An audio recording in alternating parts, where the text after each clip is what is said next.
Hello student, good evening to all of you. Welcome to my YouTube channel BSc bio वाला।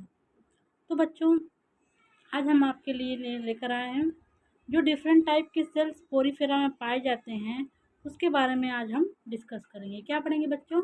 जो different type की sales Porifera में पाई जाती हैं उसके बारे में हम लोग देखेंगे। तो जैसा कि हमने आपको बताया था, जो पोरीफेरा है उसमें दो लेयर होती है, लेकिन ये जर्म लेयर नहीं बनाती हैं। दो लेयर होती हैं लेकिन ये जर्म लेयर नहीं बनाती हैं। एक को बोलते थे पिनाइकोडर्म, ये था पिनाइकोडर्म, और इधर था कोएनोडर्म। देखिए, पिनाइकोडर्म जो आउटर थी और कोएनोडर्म इनर थी। पिनाइकोडर्म पिनाइकोसाइट सेल से बना था और कोएनोडर्म कोएनोसाइट सेल से बना था। ठीक। और इन्हीं दोनों लेयर के बीच में मीसेनकाइम प्रेजेंट था। ठीक है, मीसेनकाइम था। और इसी मीसेनकाइम में पोरीफेरा का डिफरेंट टाइप की सेल प्रेजेंट होती हैं। हम लोग जानते हैं पोरीफेरा का जो ऑर्गेनाइजेशन है वो बस सेलुलर लेवल का है। तो इसमें डिफरेंट डिफरेंट टाइप का सेल डिफरेंट डिफरेंट टाइप के फंक्शन को परफॉर्म करती हैं। ठीक बच्चा? तो जो सेल इनकी है ये कहाँ प्रेजेंट होती है? मीसेनकाइम में, जो पिनाइकोडर्म और कोनोडर्म के बीच में प्रेजेंट है।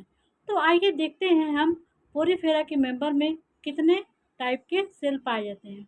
इसके पहले बच्चों, अगर आपने वो लेक्चर नहीं कंप्लीट किया हो पुराना वाला, देखिए हमने साइकान को 2 लेक्चर में पढ़ाया है और एक लेक्चर में काइनाल सिस्टम, और एक हमने पोरीफेरा का जनरल कैरेक्टर बताया। तो ये 4 लेक्चर आपको, ये 5 लेक्चर आज का मिला के हो जाएगा। ये थोड़ा बहुत छोटा लेक्चर होगा। इतने में आपका फाइनल पोरीफेरा खत्म हो गया है। ठीक। नेक्स्ट लेक्चर में हम लोग अब सिलेंट्रेटा के बारे में पढ़ेंगे। ठीक। तो देखते हैं कितने टाइप के सेल फाइलम पोरीफेरा में प्रेजेंट होते हैं। इन फाइलम पोरीफेरा डिफरेंट टाइप का आप सेल प्रेजेंट इन मीसेनकाइम। तो सेल कहाँ प्रेजेंट होती है? मीसेनकाइम में। मीसेनकाइम में हम मीसेनकाइम को हमने बता दिया, ये पिनाकोडर्म है, ये कोनोडर्म है, ये बीच में मीसेनकाइम है। ठीक। पहली हमारी सेल है जो पोरीफेरा वाला मेंबर में पाई जाती है, वो है आर्कियोसाइट सेल। तो मैंने लास्ट लेक्चर में कहीं ना कहीं आपको आर्कियोसाइट सेल का तो नाम जरूर लिया है। हमने लास्ट लेक्चर में बताया था आर्कियोसाइट सेल, जो प्रीवियस लेक्चर हो चुके हैं उसमें तो हमने बताया था आर्कियोसाइट सेल क्या है। टोटीपोटेंट सेल है। टोटीपोटेंट सेल का मतलब, अगर इस सेल को आप प्रॉपर न्यूट्रिएंट मीडिया प्रोवाइड करें तो एक सेल के पास इतनी एबिलिटी है कि पूरे ऑर्गेनिज्म को वो बना सकती है। ठीक। ये इनका खास न्यूक्लियर करेक्टर है आर्कियोसाइट सेल। आर्कियोसाइट सेल बस पोरीफेरा के मेंबर में पाई जाती हैं और कहीं नहीं पाई जाती हैं। तो आप लोग क्या कहेंगे, आर्कियोसाइट सेल क्या है? It is stem cell over a totipotent cell. आप इसको स्टेम सेल भी कह सकते हैं या टोटीपोटेंट सेल। इनकी क्या क्वालिटी है? It can form whole organism. Archaeocyte cell की ये क्वालिटी है, अगर इसको कल्चर मीडिया प्रोवाइड किया जाए या फिर अगर एक भी सेल इनकी बॉडी से किसी तरीके से अलग अलग हो रही है, प्रॉपर इनको अच्छा खासा कंडीशन मिल रहा है जो इनके ग्रो करने के लिए सूटेबल हो, तो क्या करेगा, एक सेल पूरे ऑर्गेनिज्म को बनाने में काफ़ी होता है। एक सेल मिलके ये पूरे ऑर्गेनिज्म को बना सकता है। जैसे ये मान लीजिए साइकान है, साइकान की बॉडी से ये एक सेल डिटैच होके पूरे ऑर्गेनिज्म को बनाने के लिए प्रॉपर है। या फिर अगर मान लीजिए ये साइकान की बॉडी है, इसका ये पार्ट यहाँ से टूट के अलग हो गया, तो इसकी जो आर्कियोसाइट सेल हैं ये इस पार्ट को फिर से रीजनरेट कर लेंगी। पुनरुत्पादन होता है रीजनरेट का मतलब, इट मीन्स ये फिर से उसको बना लेंगी। क्या करेंगे बच्चा? ये फिर से उसको बना लेंगी। तो समझ में आएगा बच्चों आर्कियोसाइट सेल क्या है। हमने आर्कियोसाइट सेल के बारे में लिखा है, it is stem cell over a totipotent cell. कौन सी सेल है? स्टेम सेल है या फिर टोटीपोटेंट सेल है। It can form whole organism. इसके पास क्षमता है पूरे ऑर्गेनिज्म को बनाने में। ठीक।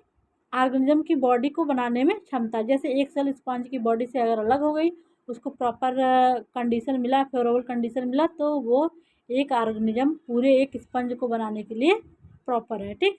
It regenerate break part of body. अगर इनकी बॉडी से कोई पार्ट इनका डिटैच हो जाता है या फिर टूट जाता है, मान लीजिए इसका आस्कुलम वाला पार्ट खराब हो गया, वहाँ से टूट गया है किसी तरीके से, कोई इनेमी की वजह से, तो आर्कियोसाइट सेल क्या है, क्या करेंगी, उस बॉडी पार्ट को रीजनरेट कर देंगी, पुनरुत्पादन कर देंगी। नेक्स्ट हमारा सेल है मायोसाइट सेल। मायो मायो का मतलब मसल, साइट्स का मतलब ये सेल। ये देखिए, अगर यहाँ मायोसाइट से लिखेंगे तो समझ में आ जाएगा मसल्स सेल। ठीक, जैसे हमारी सेल क्या करती है, हमको मूवमेंट में रोल प्ले करती हैं कि नहीं, एक स्थान से दूसरे स्थान पे जाने के लिए, या फिर हाथ को हिलाने में, या फिर मुंह से हम बोल रहे हैं तो वो सेल मसल्स के द्वारा ही हो रहा है। तो ये सेल क्या होती है, कंट्रक्टाइल मतलब संचरणशील, क्या, और एक्ट एज मसल, ये मसल की तरह काम करती हैं। तो ये कहाँ, ये जनरली पता है आस्कुलम जो हमने आपको बताया था यहाँ पे था, ये आस्कुलम के चारों तरफ पाए जाती हैं। जब बॉडी से वाटर बाहर निकलता है तो ये आस्कुलम के मूवमेंट को प्रमोट करती हैं। तो क्या करती हैं, प्रेजेंट अराउंड वस्कू आस्कुलम, ये कहाँ प्रेजेंट होती हैं, क्या है, myocyte cell. These are contractile cell act as muscles present around osculum help in contraction of osculum. Osculum जब कंट्रैक्ट करता है तभी ना इनकी जो स्पॉन्जियोकेशनल कैविटी है उससे पानी बाहर निकलता है। तो मायोसाइट क्या होती है, उस पानी को बाहर निकालने में हेल्प करती है और आस्कुलम को रेगुलेट करती है। ये मायोसाइट सेल हो गई, ये आस्कुलम की कैविटी को मेंटेन करेंगी कि आपको इतना खुलना है या इतना खुलना है, कितना खुलना है, ये इसको रेगुलेट करती हैं। अब नेक्स्ट हमारा है थीसोसाइट सेल। थीसोसाइट सेल क्या है, ये भी मेसेनकाइम में प्रेजेंट होगी जैसा कि हमने बताया है। It is food storage cell. जैसे मान लीजिए इन्होंने कोई भोजन पानी से लिया, ठीक है, उसको पचा दिया, आर्कियोसाइट सेल में पचेगा ये, नहीं कॉलर सेल में बचेगा।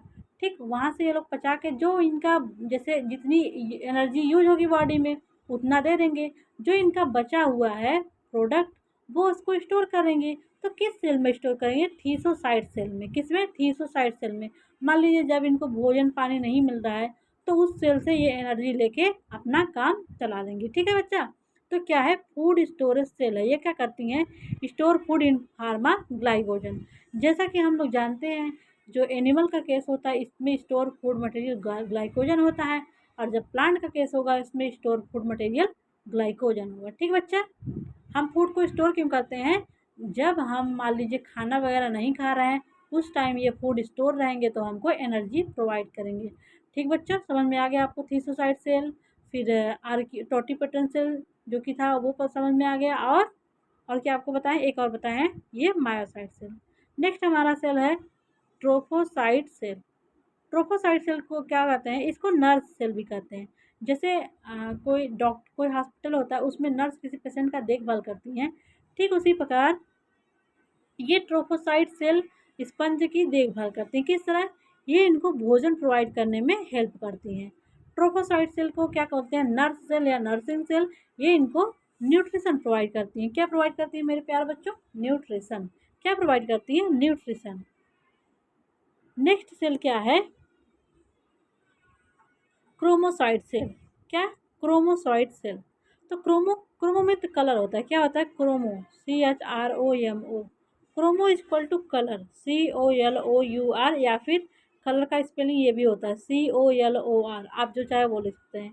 तो ये बॉडी को कलर प्रोवाइड करती है। जैसे हमारा एक स्पेसिफिक कलर होता है ना, हमारी बॉडी का एक स्पेसिफिक कलर होगा, तो उस कलर किसकी वजह से होता है, पिगमेंट होगा कोई उस कलर के लिए, वो पिगमेंट क्या है, मिलेनिन। तो हमारी बॉडी में जो मिलेनोसाइट सेल है उसमें कौन सा पिगमेंट होता है, मिलेनिन, जो हमारे बॉडी को कलर प्रोवाइड करता है। ठीक उसी प्रकार स्पंज की बॉडी को अगर कलर प्रोवाइड करना होता है तो वहाँ पे ये क्रोमोसाइट सेल होती हैं जो उनकी बॉडी को कलर प्रोवाइड करती हैं। ठीक है, इसमें क्या है, it is also called pigmented cell. इनको पिगमेंटेड सेल भी कहते हैं।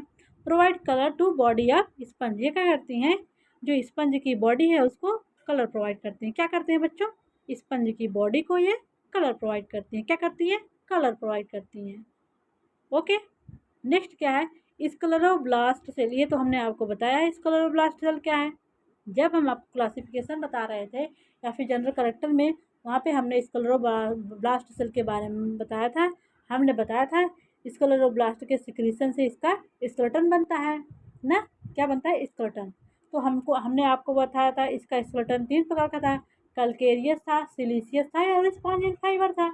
तो कैल्केरियस वाले स्पीकर को कौन सिक्रेट करेगा, कैल्कोब्लास्ट सेल, और ये सिलीसियस को दूसरी सेल सिक्रेट करेगी और स्पॉन्जियन फाइबर को दूसरी सेल सिक्रेट करेगी।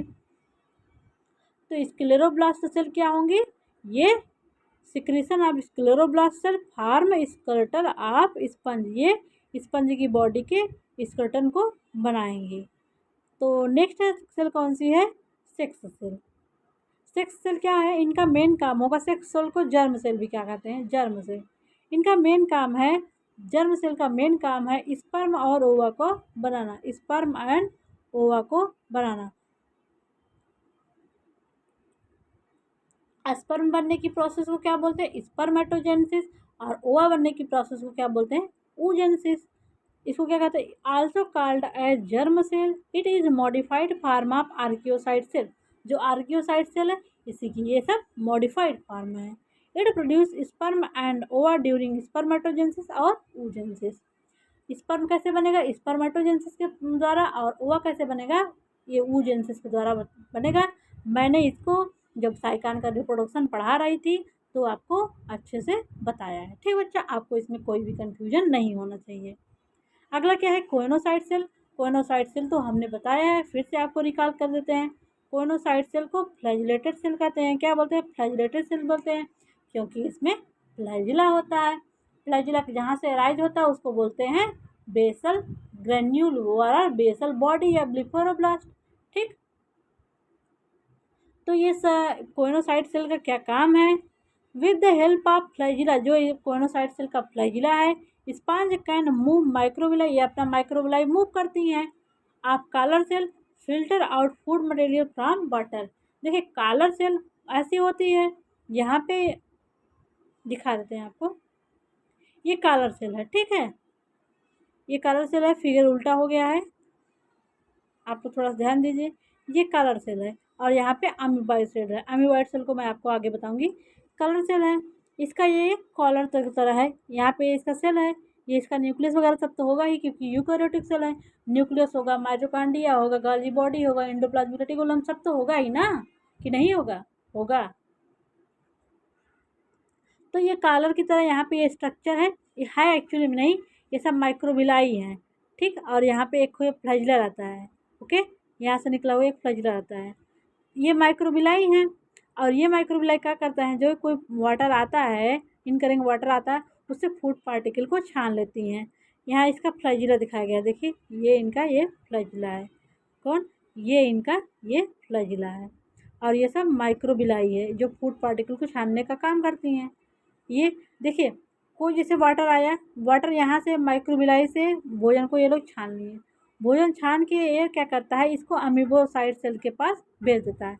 अमीबोसाइट सेल क्या करेगा, इसको थीसोसाइट सेल ट्रोफोसाइट सेल के पास भेजेगा।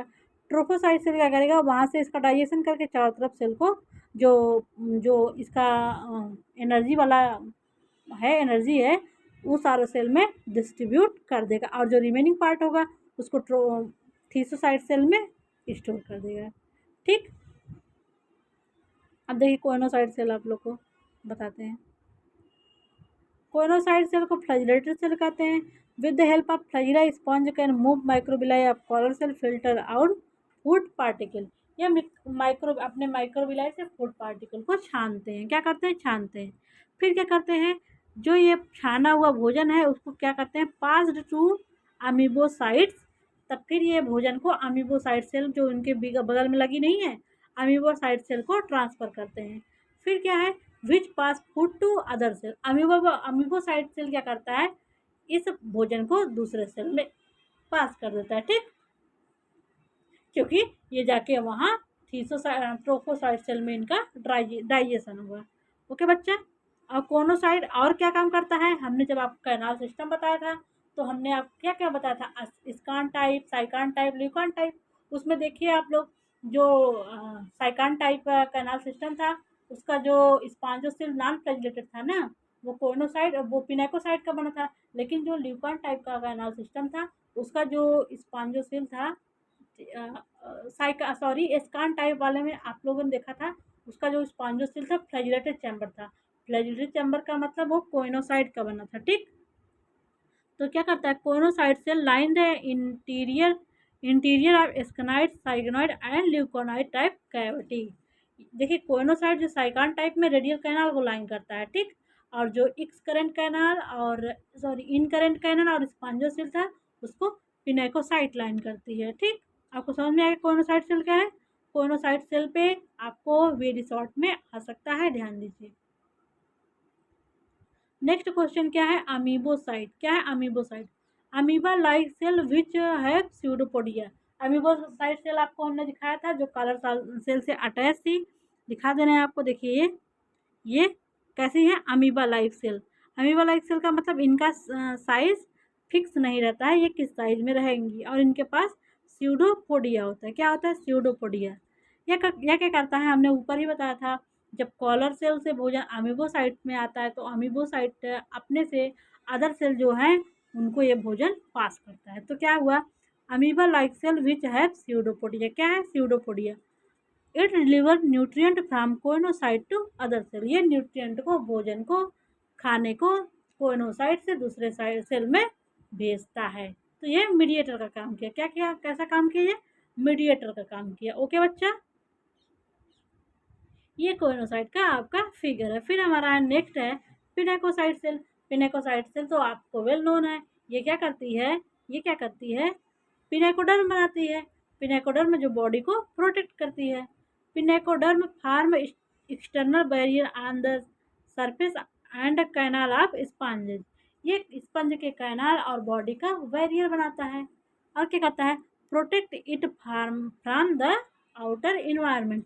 आउटर इन्वायरमेंट जैसे ये तो पानी में रहता ही है, जैसे वहाँ पर वहाँ के पानी से, फिर पार्टिकल से, टेम्परेचर से ये पिनेकोसाइट इनको प्रोटेक्ट करता है, जैसे हीट से इनको प्रोटेक्ट करेगा। ठीक बच्चों, तो ओवरऑल हमने आपको पोरीफेरा में जो भी सेल थी इसके बारे में हमने आपको डिटेल में बता दिया। हमको तो लग रहा है आपको कोई प्रॉब्लम नहीं होना चाहिए। ठीक बच्चों, चलते हैं, और आपका एक लेक्चर और हो सकता है अपलोड होगा क्योंकि आपके सिलेबस में 2 यूनिट है। 2 यूनिट के कवर होने में बहुत टाइम लगेगा, तो हमको लग रहा है आज हम फाइनल सिरेंटिटा का जनरल करेक्टर भी आपको अपलोड करेंगे। तो प्लीज़ आप उसको देखिए, नोट्स बनाइए, नोट्स को अच्छे से 2-3 बार रीड करिए ताकि आपका कॉन्सेप्ट क्लियर हो जाए। ठीक, थैंक यू सो मच।